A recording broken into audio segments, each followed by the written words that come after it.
Imbas dari polemik perseteruan yang sempat ramai di media sosial antara Bunga Zainal dan Ria Ricis, belakangan beredar video perilaku yang santun dari Aurel Hermansyah dan menjadi perbincangan masyarakat. Kesopanan Aurel Hermansyah kerap dijadikan tandingan Ria Ricis yang dituding sombong oleh Bunga Zainal. Dalam unggahan video yang beredar di masyarakat, perilaku istri Atta dinilai masyarakat sangat berbanding terbalik dengan perilaku yang ditunjukkan Ria Ricis. Di mana dalam unggahan tersebut, Aurel Hermansyah yang terlihat melangkahi Sean Galail beserta teman-temannya saat sesi jumpa pers media Clash 2.0.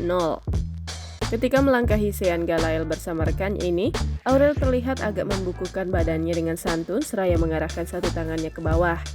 Tidak hanya itu, Aurel pun menyempatkan diri untuk tersenyum ke arah Sean Galail.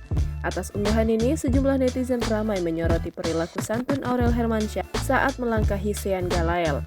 Sebagai informasi, Aurel Hermansyah dan Atta Halilintar saat itu tengah menghadiri acara jumpa pers media Clash 2.0 pada Selasa 14 Februari 2023. Dalam kesempatan tersebut, AHA yang digawangi oleh Atta Halilintar berhadapan dengan Kui Media Group.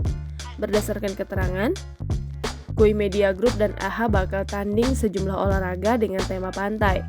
Rencananya, acara media Clash 2.0 bakal digelar di Istora Senayan.